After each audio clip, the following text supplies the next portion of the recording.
लोकांना ना पगार असं वाटतं प्रत्येकाला मला 10,000 पगार आहे, तुम्हाला महिन्याच्या पुरत नाहीये. पण 1,00,000 असलेल्यांना पण असंच वाटतं. खूप ओव्हर EMIs घेऊन ठेवतात किंवा नको त्या गोष्टी घेऊन ठेवतात, म्हणजे अफोर्ड होत नाहीत तरी पण.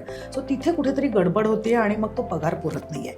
गेले तो 2-2.5 वर्ष बघ, मार्केटने रिटर्न्सच दिलेला नाहीये. म्हणजे लिटरली क्लायंटचे 2-2.5 वर्षांनी पण 5 ते 6% फक्त रिटर्न्स आहेत. FDनी पण बेटर रिटर्न दिला असता. असे क्लायंट्स आहे ना, मग फ्रस्ट्रेट होतात कुठेतरी आणि मग मी हे पैसे काढूनच घेऊ का, थांबवूनच टाकू का माझी SIP.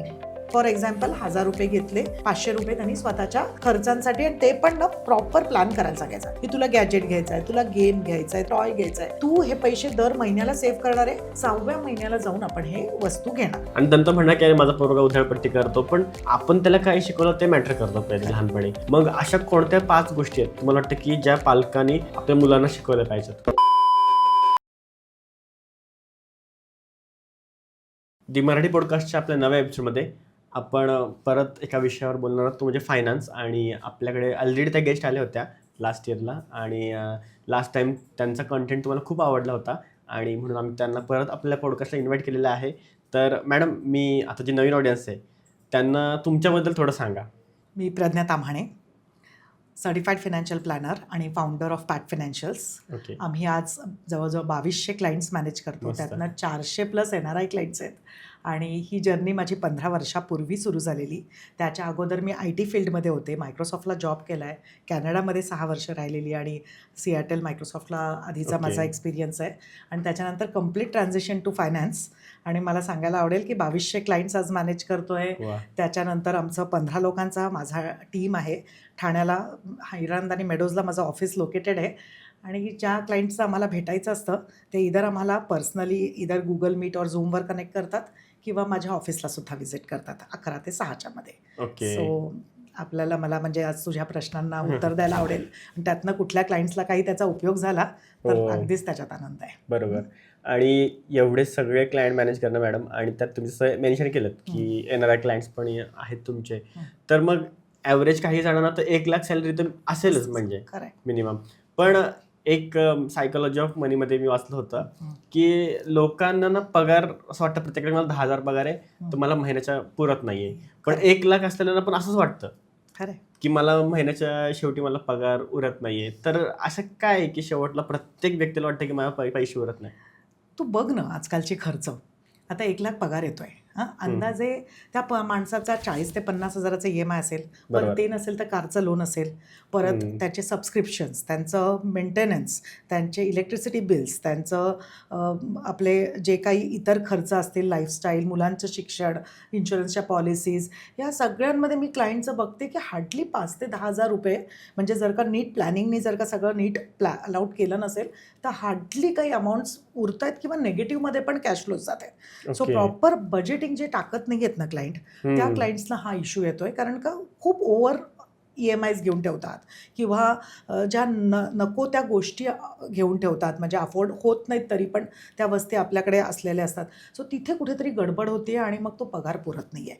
म्हणजे 10,000 वाल्यांना पण 2,000 सेव्ह करता येत आहेत असं बघण्यात येत आहे, आणि 1,00,000 वाल्याला पण 5,000 उरत नाही आहेत. सो आजकाल ना इन्कम आणि तुझं सेव्हिंग्स ह्याचं काही तंत्र उरलेलं नाही आहे, असं झालं. बरोबर. प्रत्येक म्हणजे नक्की काय ट्रॅप काय आहे नक्की, कुठे माणसांनी समजलं पाहिजे की आपण तिकडे चाललं तर आपण थांबायला पाहिजे, आपण चेंजेस करायला पाहिजे?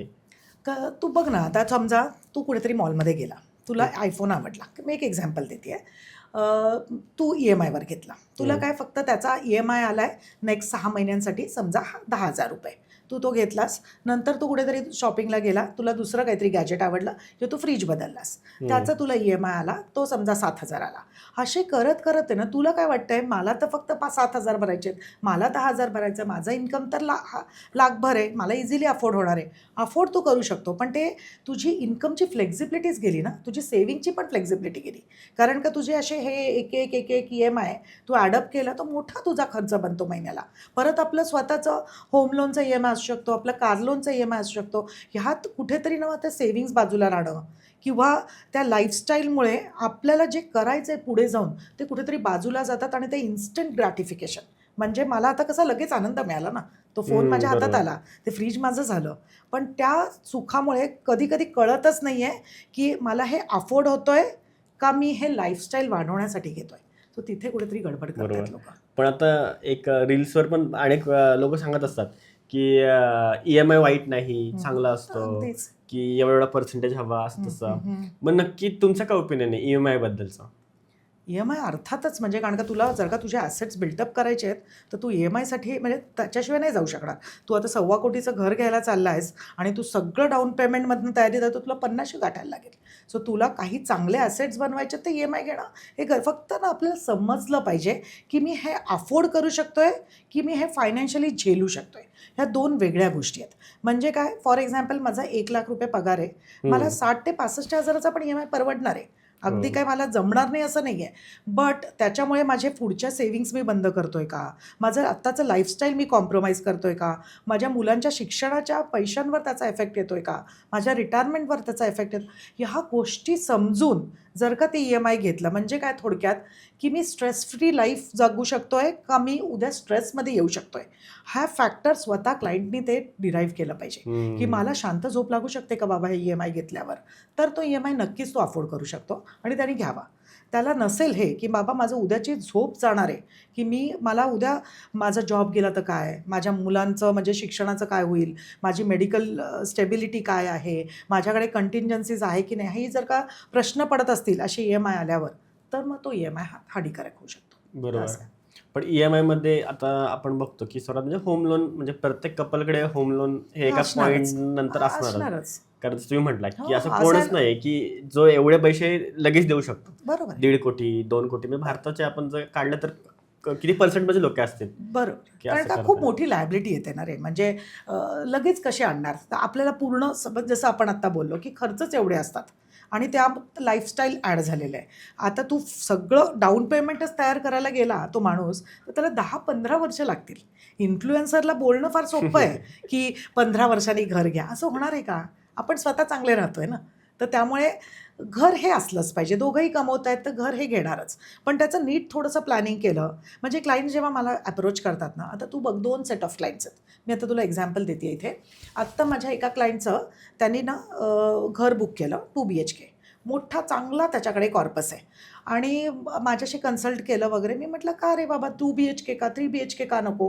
तर मला म्हणतो नको मॅडम, जास्त लायबिलिटीज नको, माझ्याकडे Okay. व्यवस्थित चाललेलं आहे वगैरे. मी म्हटलं नाही, आता घर होतं आहे, तुझ्याबरोबर तुझे आई बाबा असतात, तुझी 2 मुलं आहेत, तू स्वतः, तुम्ही नवरा बायको दोघंही चांगले कमवत आहेत, आपल्याला 2 BHK नाही, आपल्याला 3 BHK घ्यायचं आहे. थोडासा ताण येईल सुरुवातीच्या काळात पण तू 3 BHKवर जाणार आहेस. त्यालाही ते पटलं, त्यांनी जाऊन ते घर 3 BHK लगेचच चेंज करून घेतलं. ओके. आता दुसरा क्लायंट, त्यांनी मला गेल्या आठवड्यात अप्रोच केलेलं. त्याचं कसं माहिती आहे, 98,000चा पगार पण Okay. जो 66,000चा EMI. बापरे. आता तू सांग, 2 मुलं, 2 मुलांचं 10,000 खर्च, स्वतःचा 20-25,000चा खर्च तर असणार जास्तच आहे. होऊ शकतो हां, आता. आणि थोडासा लाईफस्टाईल जाणार त्याची ना. लिटरली आम्ही जेव्हा फायनान्शियल प्लॅन त्याचं बजेट टाकलं -5,600 महिन्याला बापरे. त्यांनी खर्चाला दिल्या. मी म्हटलं तू असं वर्षानुवर्ष कसं जगणार? परत अशा IT फील्डमध्ये म्हणजे तिथे ग्रोथ पण आता दिसत नाही आहे. तिथे इन्कमची स्टेबिलिटी आहे की नाही तेच क्वेश्चन मार्क आहे आता. तू बघ ना किती लोकांना ले ऑफ बरोबर. मिळत आहेत. परत मिसेस ती होम मेकर, कारण का मुलं छोटी आहेत, तर अशा वेळेस तिचाही सपोर्ट नाही. मग अशा लोकांना आम्ही सांगतो की तू माझ्याकडे आला असतास तर मी हे नसतं करून दिलं. मी तुला सांगितलं असतं 3 वर्ष डिले करूया आपण हे डिसिजन घराचं. तू आधी थोडंसं नीट डाऊन पेमेंट जमा कर, लोन थोडंसं खाली आण आणि मग तू हे पुढे जाऊन जसं तुला अफोर्डेबिलिटी येईल, म्हणजे 1.25-1.5 लाखाचा पगार जाईल, तर त्यावेळेस तू जर का ते घर घेतलं असतं ना तर तुला जास्त ब्रीदिंग स्पेस मिळाली असती. तर हे 2 सिनारिओज झाले. सो क्लायंटने ते समजून नीट अभ्यास करून, स्वतःला नसेल कळत तर प्रोफेशनल सल्ला घेऊन हे डिसिजन घ्यावं. बरोबर. पण एक नेहमी कन्फ्युजन राहतो, जसं की एखाद्या कुठल्या कपलचं म्हणजे लग्न जेव्हा झालं त्यानंतर एक डिसिजन असतो की बेबी कधी व्हायला पाहिजे. काही जण म्हणतात की 1 वर्ष आपण बॉन्डिंग करूया, 2 वर्ष समजून घेऊया, देन आपण डिसिजन घेऊया. कारण आता जसे सिनारिओज पण चालू आहेत आजूबाजूला, त्यामुळे लोक 3-4 वर्ष तर पहिले त्याकडे घेतात. पण ह्या झालं लग्नाच्या बाबतीत. पण घराच्या बाबतीत कसा डिसिजन घ्यायचा, म्हणजे किती रुपये झाले तर आपल्याकडे असल्यावर आपण घर घ्यायला पाहिजे, की कुठली सिच्युएशन आली का आपण कपलनी डिसिजन घेतला पाहिजे की आपल्याला आता घर घ्यायचंय? ह्याला 60चा फॉर्म्युला वापरते मी.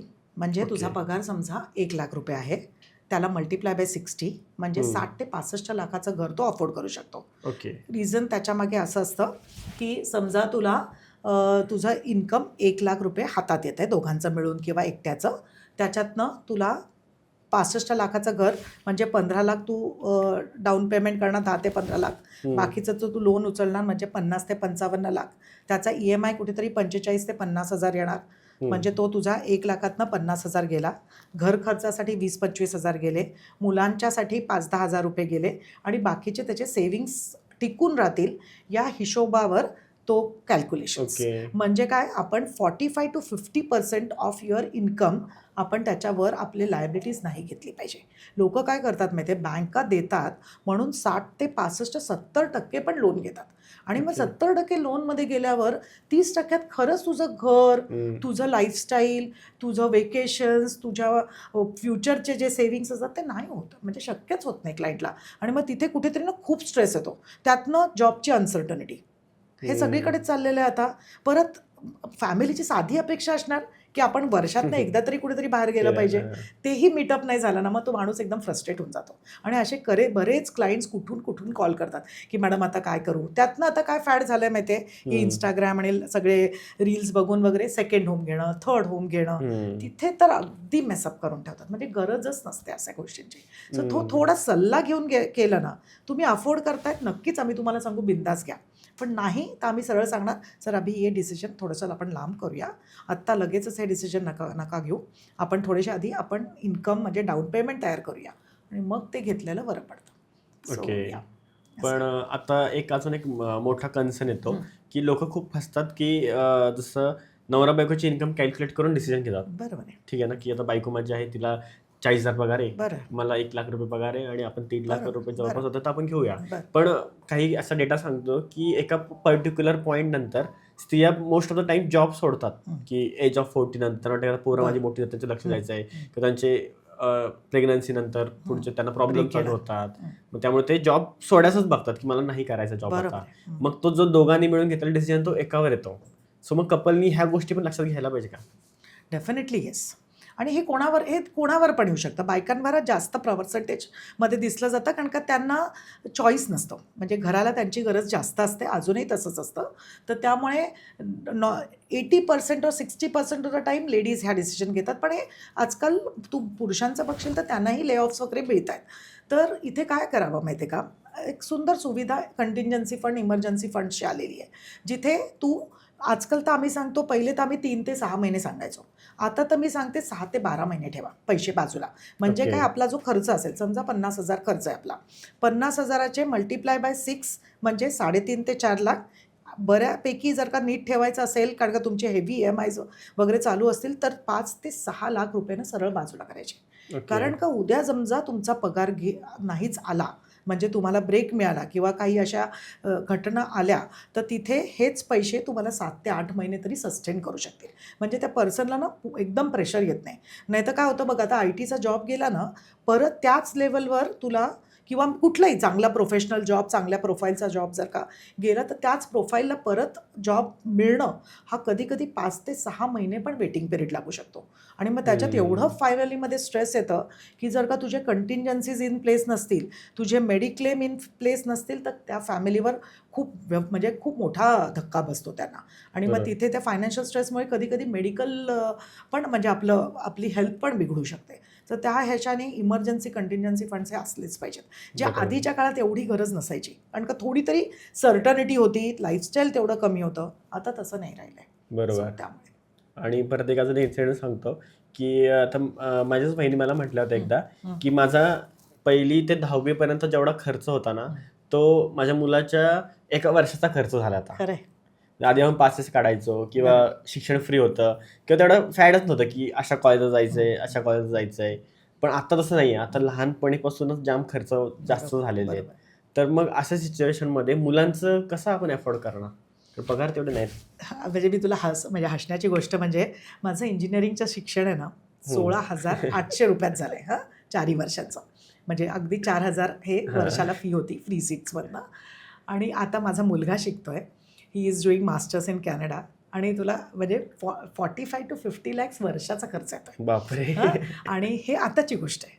आता तुला जर का हे प्लॅनिंग आधीपासून नाही केलं ना, कारण का एज्युकेशन इन्फ्लेशनचं काय होतं माहिती आहे, आपण इन्फ्लेशनप्रमाणे त्याला करतं. म्हणजे काय, इन्फ्लेशन आपण 7 ते 8% धरतो, नॉर्मल इन्फ्लेशन म्हणजे बरोबर. खर्चाचा. आता एज्युकेशन इन्फ्लेशन हा कुठेतरी 10 ते 12% वाढतोय, त्याच्याही पेक्षा बरोबर. जास्त वाढतोय. त्याची प्रोव्हिजन आधीपासून नाही केली तर त्या पॅरेंट्सना जर का 10वीत जाऊन जागे झाले की अरे माझा मुलगा आता 12वी नंतर त्याला इंजिनिअरिंग किंवा चांगल्या कोर्सेसला पाठवायचं आहे, तर मी कुठून प्रोव्हिजन करणार? मग तिथे ना खूप मोठा म्हणजे एकतर सेव्हिंग लागते, नाहीतर मग एज्युकेशन लोन घ्यावं लागतं. तर त्यामुळे आम्ही रिक्वेस्ट करतो क्लायंटला की सुरुवातीला केलं ना तुमचे 2 आणि 2,500 आणि 5,000 पण ते तुम्ही तो पल्ला म्हणजे कंपाऊंडिंगचा इफेक्ट गाठवू शकतात. तसं. आणि आता तुला म्हणजे माझीच एका क्लायंटची एक्झाम्पल आहे. 2018ला मला अप्रोच केलेलं त्या क्लायंटनी माझ्या, आणि मी तिला ना तिचे लिस्ट ऑफ, आम्ही नेहमी पहिल्यांदा सुरुवातीला क्लायंट जेव्हा आम्हाला अप्रोच करतात तेव्हा मी त्याला ना एक्सरसाइज करायला सांगते की तुम्ही तुमचा खर्च सांगा, तुम्ही तुमचा पुढचे स्वप्न सांगा, तुम्ही आताचा तुमचे काही इन्व्हेस्टमेंट ज्या केल्या असतील त्या सांगा. तर त्यात तिने लग्न पण जमलेलं नव्हतं तिचं, म्हणजे फियांसीसुद्धा नव्हता, आणि ती मला लिस्ट ऑफ गोल्स, बाईक घेणं, कार घेणं विच इज नॉर्मल, चांगलं डेस्टिनेशन वेडिंग असलं पाहिजे, त्यात तिने गोल्स टाकलेले kids education fund, kids marriage fund, स्वतःचं रिटायरमेंट, अर्ली रिटायरमेंट तर होतंच, आणि पगार चांगला होता, मुलीला मॅनेजमेंट स्टुडंट होती. तर हे सगळं आय वॉज शॉक. म्हटलं तेरी शादी फिक्स हुई आहे क्या? नाही, मला I don't have a fiancee as well. तर मी म्हटलं मग किड्स एज्युकेशन? ती म्हणते आत्तापासून मला हे प्लॅनिंग पाहिजे. सो आजकालची मुलं आहे ना, त्यांचं तू बघशील तर विजन वेगळंच चाललं आहे, फोकस वेगळाच चालला आहे. आता त्या मुलीला इतकं सोपं जात आहे. आत्ता तुला हसशील तू, 40व्या मिस्टरांच्या बर्थडेला रोलेक्सचं वॉच, पण प्लॅनिंग करून घेतलं ना, इझिली पॉसिबल झालं. हेच जर का तू लास्ट मिनिट घ्यायला गेलीस तर तो क्रेडिट कार्ड स्वाईप केलं असतंस. तर हा फरक पडतोय तुला. सो म्हणून मग जेवढं लवकर आपल्याला त्या सेव्हिंग सुरू करता येतील ना, त्या फायदेशीर राहतात. बरोबर. पण आता हे सेव्हिंग करण्यासाठी पहिले जण सगळेजण सांगतात की मंथली तुमचं बजेट काढा वगैरे वगैरे सगळं सांगतात. बरोबर आहे. पण मग मंथली बजेट काढताना ना बरेच जण चूक काय करतात की मंथच काढतात. म्हणजे आता माझा 3 महिन्याचा रिचार्ज आहे, 900 रुपये रिचार्ज आहे, बरोबर पण तो महिन्याचा 200 रुपये आहे ना. बरोबर आहे. असं कुठेतरी मी ॲव्हरेज समजा 2-3 महिन्यात एकदा ट्रिपला जातो, बरोबर. आणि किती रुपये खर्च महिन्याचे, वर्षाचे 50,000 ते 1,00,000 किंवा या पुढे कोण करत असतात. मग तो महिन्याचा मला ॲडिशन व्हायला पाहिजे, पण आपण तेवढं नाही करत. सो मग हे डिटेल बजेटिंग गरजेचं आहे का? अगदीच गरजेचं आहे. कारण का काय होतं माहिती आहे, इन्शुरन्सचे प्रीमियम्स, मुलांचे शाळेचे कधी कधी आपण वर्षाला किंवा हाफ इयरली क्वार्टरली भरतो. नंतर बरेचशा अशा म्हणजे आता नेटफ्लिक्सचं तू बघ, फेस्टिवल्स आपले, बड्डेज आपले. तर आम्ही जेव्हा हे एक्सरसाइज करायला सांगतो ना क्लायंटला, एकतर त्यांना तेथे प्रोव्हिजन टाकायला सांगतो की डिवाइड बाय 12 करा. नंतर लाईफस्टाईल पण डिवाइड बाय 12 करा. कारण का तुम्ही म्हणताय की मी माझं वेकेशन स्वतःच प्लॅन करीन, पण त्याचा पण 70-80 हजार खर्च येणार आहे, म्हणजे त्याचा 7-8 हजार महिन्याला आला खर्च. सो हे डिवाइड नाही केलं त्या महिन्यात आपल्याला गडबड करणार आहे. आणि त्याच्यात त्यांना सुंदर असं प्रोव्हिजन आहे. मी काय करते माहिती आहे, क्लायंटला सांगते की हे खर्च तर येणार आहेत आपल्याकडे, काही महिने आपले खर्च कमी असणार, काही महिने आपले खर्च जास्त असणार. हे सगळ्या क्लायंट्सला ॲप्लिकेबल होतं. इथे ना ज्या महिन्यात खर्च कमी असेल, जसं आता पावसाळा सुरू झाला आहे, एवढं आपण बाहेर वगैरे जाणार नाही, त्या महिन्यात आपले 5-7 हजार जास्त उरले तर त्याला ना डेट फंड्समध्ये पार्क करा. इन्स्टा फंड्स असे ऑप्शन्स असतात जिथे ना लगेच लिक्विडिटी आपल्याला मिळू शकते.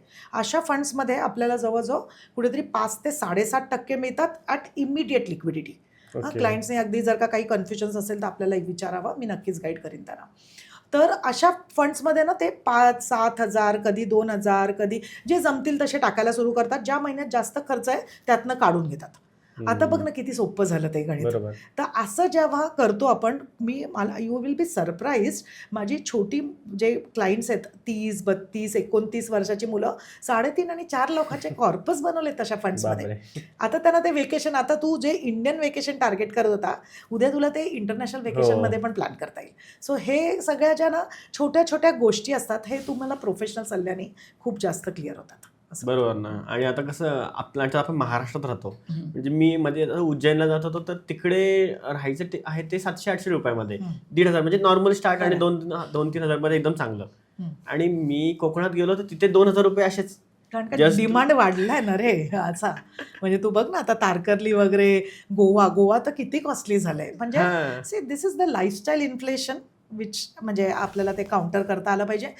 फिरणं चुकीचं आहे का? तर अगदीच नाही. कारण का दोघंही कमवत आहेत, किंवा जो माणूस कमवतोय तो पण खूप स्ट्रेसमधनं जातो. तर त्यामुळे त्याला ते रिज्युनिवेशन, थोडंसं रिलॅक्सेशन हे असणं गरजेचं आहे. पण ते ना नीट प्लॅनिंग करून करावं. आजकाल लोक काय करतात माहिती आहे, ते क्रेडिट कार्डवर करतात. क्रेडिट कार्ड आणि जे नसणाऱ्या पैशांची उधळण केली ना तुम्ही हम्म. आणि त्याचं नीट प्लॅनिंग नाही केलं, पॉईंटसाठी घेताय, तुम्हाला माहिती आहे की एवढा ड्यू येणार आहे आणि ते मी पे करू शकतो, तर काहीच हरकत नाही क्रेडिट कार्ड्स वापरायला. पण ते मला माहिती नाही मी पुढे जाऊन त्याचं कसं पेमेंट करणार, मी मिनिमम ड्यूज पेमेंट फक्त करू शकतोय असं वाटतंय, म्हणजे मला हे जमणार नाही आहे पेमेंट करणं, तर तिथे मग अगदी मोठी फुली की तुम्ही हे खर्च करायलाच नाही पाहिजेत क्रेडिट कार्डनं. आम्ही सांगतो क्लायंट्सला की तुम्ही ना क्रेडिट कार्ड्स बाहेर घेऊन जाऊच नका, घरातच ठेवा, अगदी लागतील त्याच खर्चांना वापरा. उगीचच जेव्हा तुम्हाला कंट्रोल नाही आहे ना त्या गोष्टींवर, करूच नका असे. साधं UPI बघ ना तू, आता काय होतं माहिती आहे, UPIची पण मजा बघा. तू आता कुठेतरी काहीतरी घ्यायला गेला भाजीवाल्याकडे, तिकडे तुझे 200 रुपये झाले. तू नंतर कुठेतरी मॉलमध्ये गेला, तिथे तुझे 500 रुपये गेले. असं करत करत करत तुझे 1000-2000 दिवसाला कसे जातात ना ते UPIने, तुला अंदाज येतो का बघ. म्हणजे असेच खर्च होऊन जातात.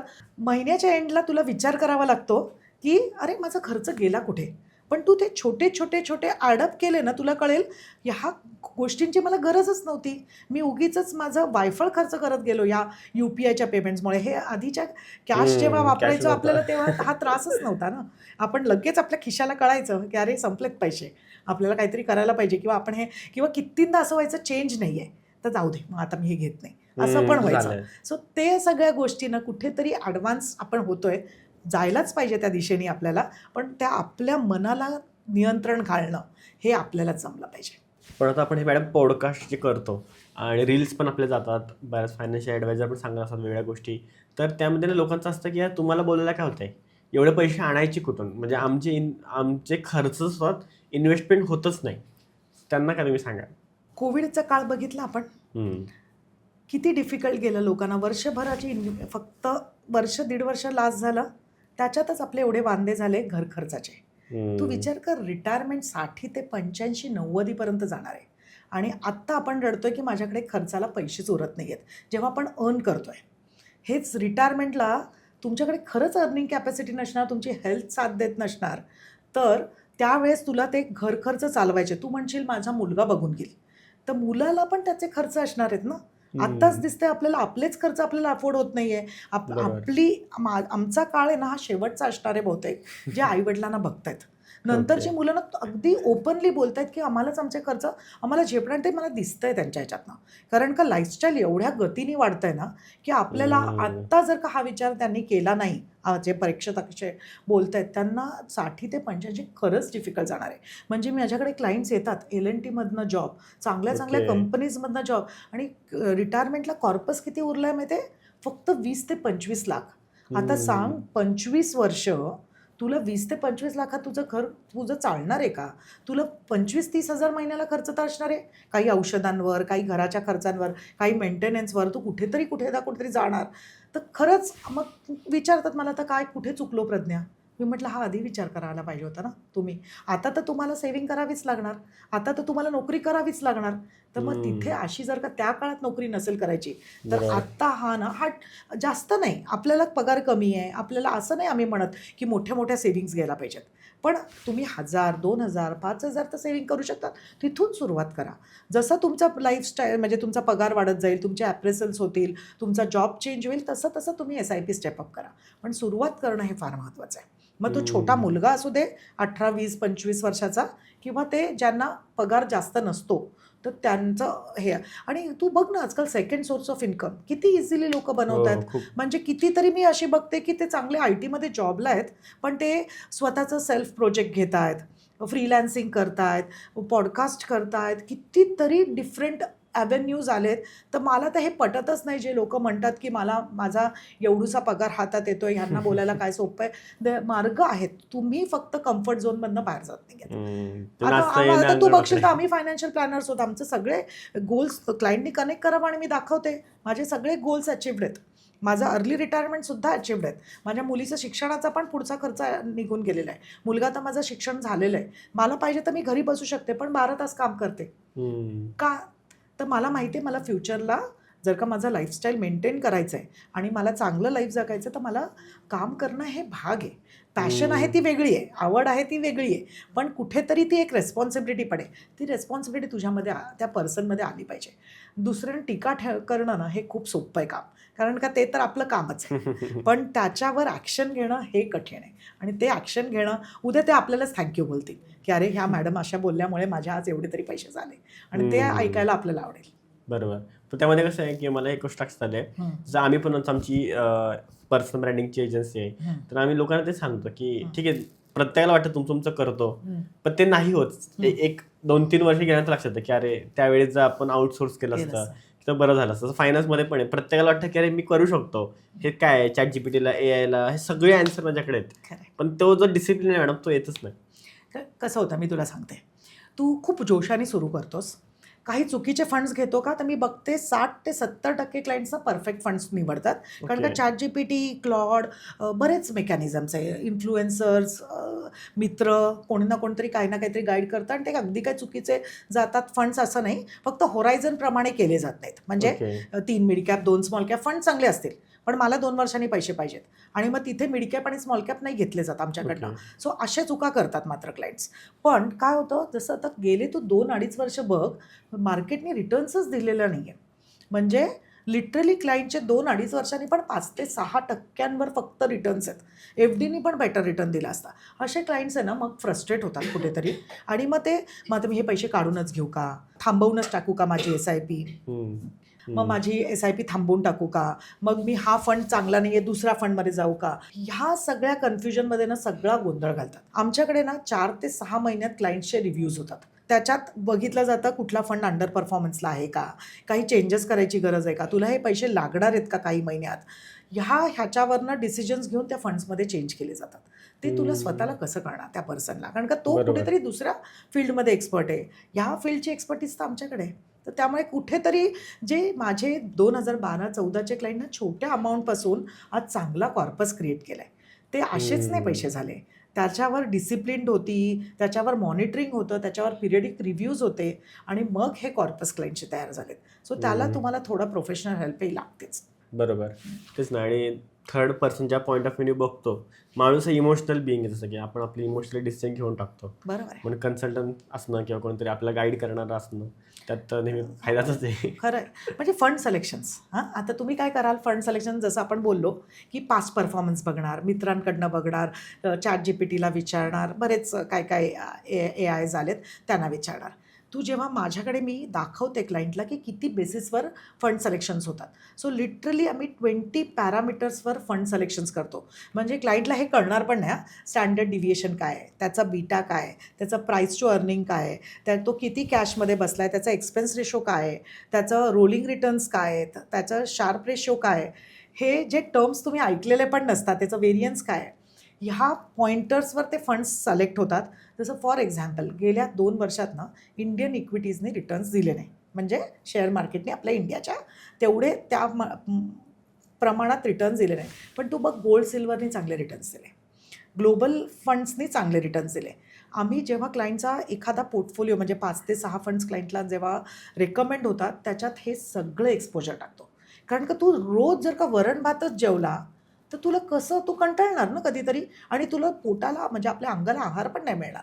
तसंच तू फक्त एकच गोष्ट घेऊन चालला, त्याच्यातनं large cap, mid cap, small cap, flexi cap सगळं टाकलं, पण ते इंडियन इक्विटीजमध्येच जातं आहे.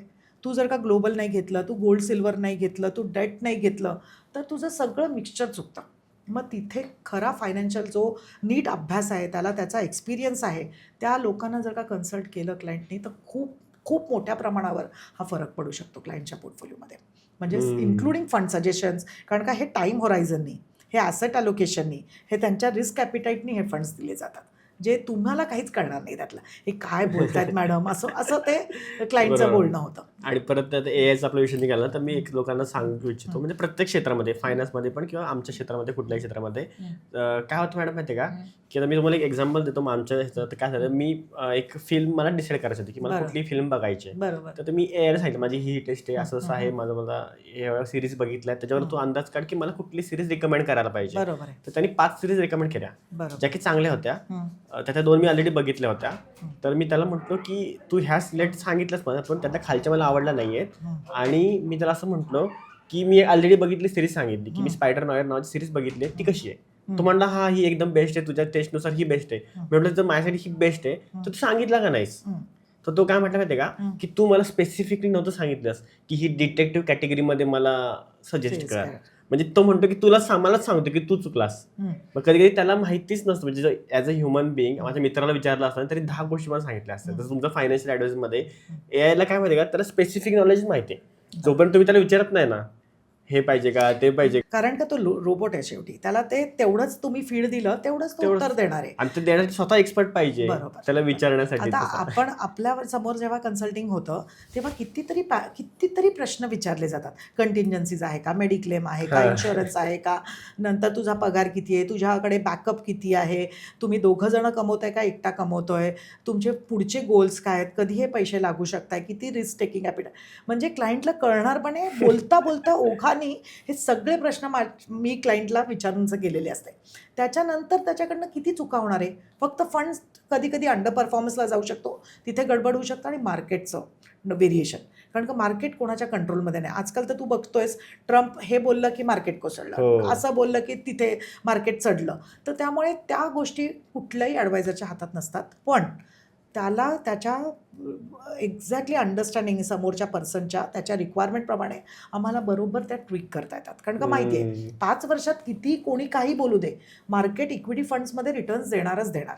पण हेच 2 वर्षात देतील का हे सांगता येणार नाही. मग तिथे ना फंड्स सगळे चेंज होऊन जातात आमचे, आणि तिथे क्लायंटला खूप फायदा होतो त्या गोष्टीचा. बरोबर. पण आता आपण मॅडम जसं आपण स्टार्टिंगपासून बघितलं, पगार बघितला, कपल्स बघितलं, घर बघितलं, पण आता मुलांचं शिक्षण पण बघितलं. पण आता येतं की आत्ताच्या काळामध्ये ना पॉकेट मनी देणं हे म्हणजे मॅन्डेटरी झालंय. कारण पोरच एवढे खर्च करतात पैसे की त्यांना ते देणंच झालंय. सो मग नक्की पालकांना प्रश्न पडतो की किती रुपये म्हणजे ह्याला द्यायला पाहिजे एखाद्या छोट्या पोरांना. पॉकेट मनी हे देणं म्हणजे ना त्यांना पैशांना कसं मॅनेज करायची ह्याची सवय लावणं. सो पॉकेट मनी, कारण का कधी कधी ना हा डिबेटेबल क्वेश्चन असतो. मुलांना पॉकेट मनी दिलं तर ते म्हणजे वायफळ खर्च सुरू करतील. वायफळ खर्च देण्यासाठी पॉकेट मनी नाही दिला जात. त्यांच्यात ते एक सेविंगची हॅबिट लागावी, त्यांना पैशांचं महत्त्व कळवावं म्हणून आपण पॉकेट मनी देतो. आता छोट्या मुलांना ना समजा टीनेजमध्ये 10 वर्षांच्या अगोदर द्यावे का, तर मी नाही म्हणते. पण 10 वर्षानंतर त्याला थोडीशी पैशांची समज यायला सुरू होते. तर तिथे समजा आपण ₹1000 त्यांना पॉकेट मनी द्यायला सुरू केलं. त्याच्यातनं ना त्यांना 3 विभागणी करावी सांगायची.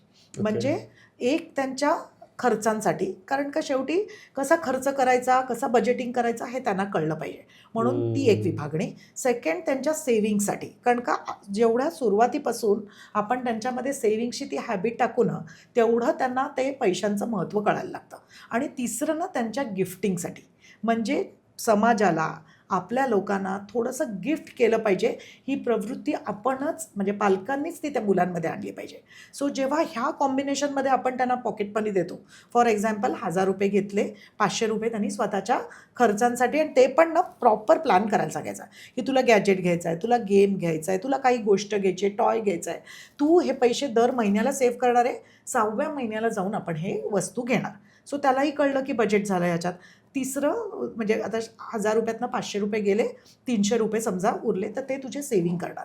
तू हळूहळू तुझे पैसे जमवायचे, त्याची इधर तू FD कर, तू SIP कर, तू म्युच्युअल फंडमध्ये ते पैसे लमसममध्ये टाक. सो त्याला ती सेव्हिंग आणि कंपाऊंडिंगची आणि पेशन्सची सवय लागते. आणि मग ते ₹200 उरलेत किंवा ₹100 उरलेत, त्याचं मग तू गिफ्टिंग कर. म्हणजे कोणाचं काहीतरी येतं आहे, आपल्या भाऊ आहे, भावाचा बर्थडे, तर आपल्याला काहीतरी गुलाब घेऊन आला, किंवा त्याला ग्रीटिंग कार्ड घेऊन आला, किंवा त्यालाही काहीतरी वस्तू घेऊन आला, घरात आईला कधीतरी काहीतरी दिलं. सो त्याला ना ती भावना तयार होते की मी गिफ्ट करायला पाहिजे.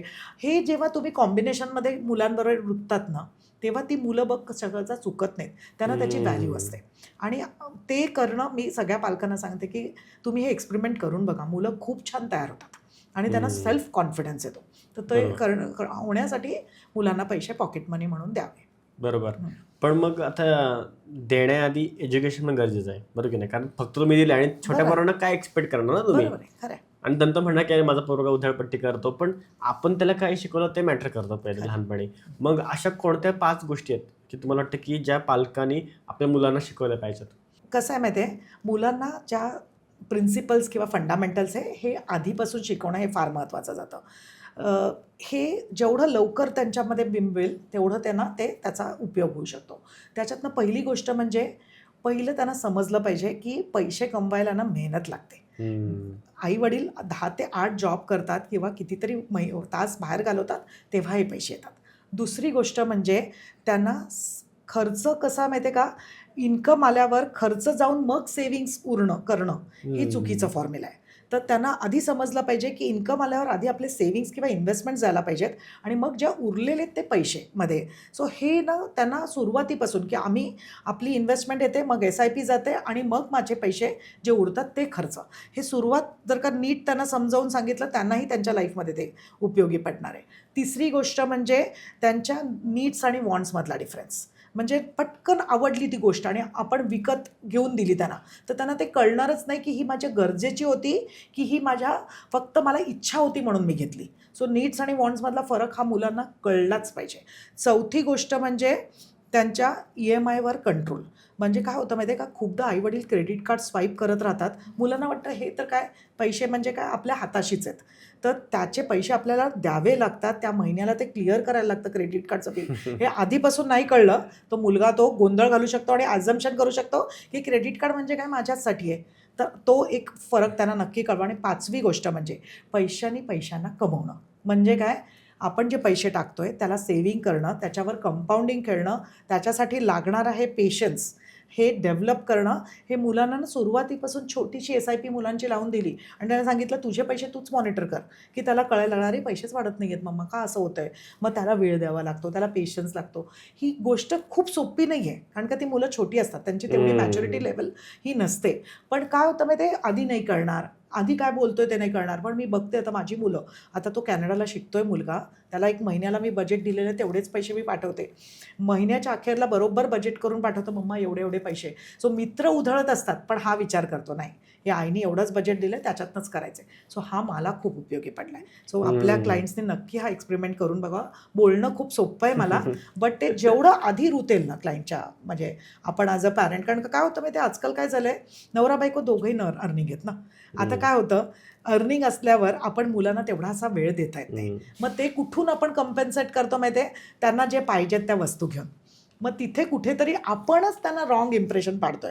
अशी मुलं काय होतात माहिती आहे, आज आईवडील चांगले कमवत आहेत, त्यांना झेपत आहे, उद्या मला तो पगार असणार आहे की नाही माहिती नाही ना, कारण का एवढं चॅलेंज आहे, एवढं कॉम्पिटिशन आहे.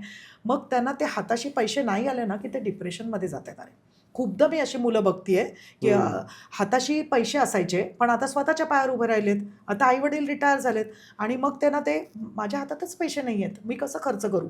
आणि मग तिथे कुठेतरी खूप स्ट्रेस लेवल किंवा मग डिप्रेशन, मग त्यांना ते सायकोलॉजिस्टकडे जाणं वगैरे हा प्रमाण वाढलेलं आहे. सो हे जेवढं आपण खूप असं सहज वाटतं, पण जेवढं मुलांवर हे आधीपासून इम्प्रेशन पाडलं आपण, तर त्याचा इम्पॅक्ट खूप मोठा लॉंग लास्टिंग चालू शकतो मुलांवर. त्यांच्या पूर्ण लाईफला तो पुरू शकतो. बरोबर. पण आता आजकाल छोटी पोरं पण जेव्हा हुशार झाली, म्हणजे 5 वर्षाची पोरं पूर्ण ऍप्स डाउनलोड करणं, त्यामध्ये काही गोष्टी चेंजेस वगैरे करणं, सेटिंग्स बदलणं हे त्यांना माहीत झालंय. मध्ये एक रील व्हायरल झाली होती की एक छोटासा पोरगा होता 5 वर्षाचा का 7 वर्षाचा, त्यांनी ब्लिंकिटवर वगैरे काहीतरी 40-50 टीव्हीच मागवला. बापरे. आणि तो आला 15 मिनिटात घरी घेऊन. आणि मग आत्याने ऑर्डर केला, मग आईने त्याला ओरडला पोराला की असं तसं तू एवढं कशाला ऑर्डर केलंस वगैरे वगैरे. आणि तो डिलिव्हरी बॉय तिथं उभा आहे घेऊन की आता काय करायचं, तिकीट द्यायचा की नाही द्यायचा. बरोबर. मग हे पण डेंजर असू शकतं ना की जास्त पण, म्हणजे आपले क्रेडिट कार्ड्स वगैरे फायनान्स हे ऑलरेडी आपल्या मोबाईलमध्ये सेव्ड असतात. एखादा त्यांना समजतं की हा CVV कोड टाकला का ऑटोमॅटिक ऑर्डर प्लेस होते OTP देऊन. मग हे पण डेंजरच आहे ना लहान पोरांना. म्हणजे कसं वापरतोय ना आपण त्याचा, सिर्फ आपली फ्लेक्झिबिलिटी वाढलेली आहे, आपल्याला कम्फर्ट्स वाढलेले आहेत, घरात बसून आपल्याला सगळ्या गोष्टी ऑर्डर करता येतात.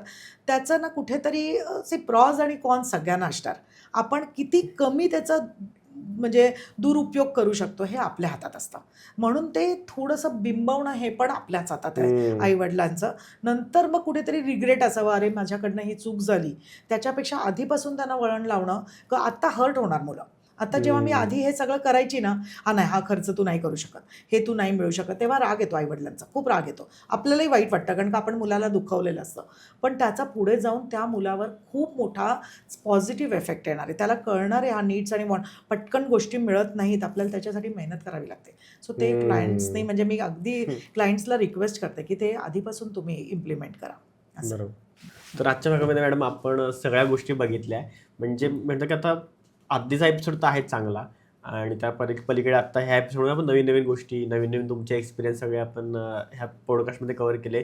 स्टार्टिंगपासून म्हणजे पगार कसा मॅनेज करायचा, लग्न झाल्यावर कसं गोष्टी करायच्या, आणि परत घराच्या रिलेटेड म्हणा किंवा मुलांच्या रिलेटेड म्हणा, सगळ्या गोष्टी आपण ह्यामध्ये जवळपास कव्हर केल्या. पण तरी बऱ्याचशा गोष्टी जरी कव्हर केल्या ना, तरी पण माझं सगळ्यांना तेच सांगणं असतं की एका पॉडकास्टमध्ये किंवा किती जर तुम्ही पॉडकास्ट केले ना, तरी सिच्युएशनल काही गोष्टी असतात. म्हणजे डॉक्टर आपण म्हणतो की एका डॉक्टराची मी रील बघून मी माझा आजार नीट नाही करू शकत, कारण माझं पर्सनल वेगळं असू शकतं, माझी बॉडी वेगळी असू शकते, तसं प्रत्येकाचा पर्सनल फायनान्स पण वेगवेगळा असतो. तर मॅडम मग तुम्ही आता जाता फक्त हे सांगा की लोकांना ज्यांना आता इथपर्यंत पॉडकास्ट बघितलं त्यांना नक्कीच तुमचा कॉन्टेंट आवडला असणार आहे, तर त्या लोकांनी तुमच्याशी कसं कॉन्टॅक्ट करू शकतात? म्हणजे माझं ऑफिस ठाण्याला हिरानंदानी मेडोजला लोकेटेड आहे. सो नक्कीच क्लायंट आपल्याला 11 ते 6च्या मध्ये अपॉइंटमेंट घेऊन क्लायंट्स येतात आम्हाला भेटायला. त्यांना जमत नसेल, जसं मी म्हटलं माझे 400+ NRI क्लायंट्स आहेत. आता सगळ्यांना काही इंडियात येणं इतकं सोपं नसतं. आलं तरी कुठल्या लोकेशनला आहेत ते माहिती नाही. तर अशा केसमध्ये ना आपल्याला Zoom किंवा Google मीटनी जसं तू माझ्याशी समोर बसल्या बसल्या संवाद साधतोय तसंच आपल्याला ते काहीही वेगळं फील येऊन देत नाही आम्ही. तसंच समजवतो, तेवढेच प्रश्नांची उत्तरं मिळतात. रिव्ह्यूज पण आपले अगदी रेग्युलर होतात तसेच अगदी ऑनलाईन मोडवर पण. त्यामुळे तसेही क्लायंट्स आपल्याला अप्रोच करून प्रॉपरली कन्सल्ट करून घेऊ शकतात. तशी पण मी कन्सल्टिंग ही फीस घेतच नाही. त्यामुळे Okay. क्लायंटला तीही भीती नाही की बाबा अरे मला हिला बोलायचं आहे म्हणजे मला 5,000 2,000 द्यावे लागतील. तर तशी ते कन्सेप्टच नाही आहे आपल्याकडे. त्यामुळे बिनधास्त कन्सल्ट करून मग त्यांना पटलं की हे सगळं बरोबर चाललं आहे. खरंच मॅडम तेवढे मेहनत घेतात एकेका क्लायंटवर आणि Google रिव्ह्यूज असतात आजकाल. आज साधा हॉटेलमध्ये कुठे जायचं आहे ना, तर आपण Google रिव्ह्यूज चेक करून घेतो. तर तसंच तुम्ही पॅट फायनान्शियलचं जर का तुम्ही जस्ट Google केलं किंवा प्रज्ञा ताम्हाणे Google केलं तरी क्लायंट्सला बरेच रिव्ह्यूज आमच्या एक्झिस्टिंग क्लायंट्सने दिलेले आहे आणि त्यांना खरंच जर का उपयोग झाला असेल तर definitely you can try it out. म्हणजे आपण सेकंड ओपिनियन डॉक्टर्सच्या बाबतीत पण घेतोय, तसंच आम्ही फायनान्शियल डॉक्टर. तुला ना मी एक सांगेन, माझी ना वेबसाईट आहे patfinancials.in. आता त्याच्यात आहे ना आम्ही असे ना कॅल्सिस डेव्हलप केलेले आहेत. ओके. स्वतःसुद्धा तू एक्सपेरिमेंट करून बघ. तिथे तू बरेच आता तुला काय प्रश्न पडतो की ह्यांना काय बोलायला जात आहे की एवढी SIP करा, ती स्टेपअप करा, मग माझ्या रिटायरमेंटला आणि माझ्या किड्स एज्युकेशनला. मुलांना आजकालच्या एवढा पेशन्स हा नसतो. सो तिथे काय करू शकतो माहिती आहे आपण, ती SIP विथ स्टेपअप आम्ही आहे ना त्याच्यात मध्ये बोनस येतो, म्हणजे ॲडिशन्स आले. मध्ये मध्ये आपल्याला कार घ्यायची असेल, मला गॅजेट घ्यायचं असेल, मला म्हणजे काही मध्ये मध्ये जे खर्च येणार आहेत त्याचे विड्रॉल्स येऊ शकतात. सो क्लायंटनी फक्त SIPची अमाऊंट जी आत्ता सुरू करू शकतात ते टाकावी. स्टेपअप कितीनी करू शकतात दर वर्षाला ती अंदाज टाकावा, टक्का टाकावा. ॲडिशन मध्ये मध्ये जे काही येणार आहेत अंदाजे बोनस 30,000 येणार आहे दिवाळीच्या वेळेस, तो टाकावा. खर्च कुठल्या कुठल्या वर्षात किती किती जाणार आहे आणि तुमचं वय एक्झॅक्टली तुम्हाला कम्प्यूट होऊन येतं की माझ्याकडे किती कॉर्पस लेफ्ट होणार आहे, माझे पैसे कसे वाढणार आहेत. तो हे सगळे कॅल्सिस जे नॉर्मली तुम्ही वेबसाईट्सवर तुम्हाला दिसत नाहीत, तर तसे तुम्हाला ते अवेलेबल करून दिलेत, इन्क्लुडिंग SWP कॅल्क्युलेटर पण. हे SWP पण काय, लोक काय सांगणार, मी इतका कॉर्पस जमवला, मला एवढा महिन्याला खर्च लागणार आहे, मग माझे मी एवढे वर्षाला वाढवणार आहे. पण कोणी त्याच्यावर इन्फ्लेशनच्या गोष्टी करत नाहीत. मध्ये मध्ये आता समजा तुझा फ्रीज बिघडला, तुला कुठेतरी वेकेशनला जायचं आहे, तर तुझं विड्रॉलमध्ये जास्त येणार आहे, तर ते विड्रॉल घेऊन पण माझे पैसे किती वर्ष लास्ट होऊ शकतील. हे कॅल्सिस तुम्ही वापरून बघू शकता. साधा असा पण कॅल्सी दिला आहे आम्ही की होम लोनवर. होम लोनवर तुझं काय होतं माहिती आहे का, मी लवकर लोन, माझं आता 2 वर्षांनी माझ्याकडे काही पैसे आले, मी होम लोन रिपे करून टाकू का किंवा मी पार्शल पेमेंट्स टाकू का, तर त्याच्यात तुला किती फायदा होईल. विजावीस तू जर का EMI चालू ठेवला आणि हे पैसे जर का तू सेव्ह केले तर तुझा किती कॉर्पस बनू शकतो, हे सगळं त्याच्यात आम्ही ना त्या कॅल्सिसमध्ये टाकलेलं आहे. सो डेफिनेटली लिंक्स पास कर, क्लायंटला खूप उपयोगी पडतो त्या. तर त्याच्यातनं कोणाला काही प्रश्न असतील तरी नक्कीच आपल्याला त्या नंबरवर कन्सल्ट केलं तर मी त्यांना गाईड करीनच. बरोबर. तसं आहे. तर ते कॅल्सी नक्की तुम्ही ट्राय करा आणि मॅडमच्या ऑफिसला पण व्हिजिट करा, तुम्हाला रिच झाल्याची फिलिंग येईल. हिरानंदानी मॅडमचं ऑफिस आहे. कसं होतं माहिती आहे, ह्याच्यावर कमेंट्स कसे असतात बघा, की हा तर डिस्ट्रीब्युटर आहेत, त्याच्यावर एक्सपेन्स रेशो येणार. मग आम्ही ग्रो झिरोदाला जेव्हा करतो तेव्हा आम्हाला तर ब्रोकर फीज लागत नाहीत. लक्षात घ्या, स्वतः म्हणजे डू इट युअरसेल्फ करायला काहीच हरकत नाही आहे. पण काय होणार माहिती आहे, तुझे 15-25 लाख 50 लाखापर्यंत तू इझिली पोचशील. त्याच्यानंतर जेव्हा मार्केटनी रिटर्न नाही दिला किंवा काही कोविडचा काळ आला, अशा केसमध्ये क्लायंट खूप कन्फ्यूज होतात. म्हणजे मी बघितलंय. आणि मग तिथे कुठेतरी त्यांना ना प्रोफेशनल सल्ला लागतो. आता तो 50 लाखावर 1 कोटीवर आपल्याला ते चेंजेस करणं इतकं सोपं नाही जात. सुरुवातीपासून जर का ते 5, 10, 15 हजाराची SIP आहे, 2-3 लाखाचा तुमचा कॉर्पस आहे, हे मला चेंज आणि मला त्याच्यात इम्प्लिमेंटेशन करणं हे सोपं जाईल. त्या 50 लाखाच्या कॉर्पसमध्ये किती टॅक्सेशन येणार आहे, किती शॉर्ट टर्म कॅपिटल गेन्स लागतात, किती लाँग टर्म लागतात, किती एक्झिट लोड, हा सगळा विचार केल्यानंतर मग मला हा चेंजेस आणायला लागतात. मग तिथे ना पटापट इम्प्लिमेंटेशन होत नाही. म्हणून जेवढं लवकर तुम्ही प्रोफेशनल ॲडवाईस घ्याल ना, मग तिथे थोडेसे 50 पैसे, अरे साधी मेड पण तुमच्याकडनं पैसे घेते, कोण तुम्हीच फ्री कराल का? तर आम्हाला डायरेक्टली कमिशन्स AMCsकडनं असतात. तो आमचा हक्क आहे.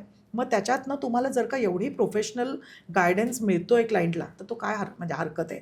आता फक्त तो फंड सिलेक्शन्स पुरता गायडन्स असणार आहे का, किंवा फायनान्शियल प्लॅन. तू आत्ता माझ्याकडे एक क्लायंट आलेला, त्याने मला ना 23 लाखाची कार घ्यायची. हां, आता हा तर साधा प्रश्न झाला.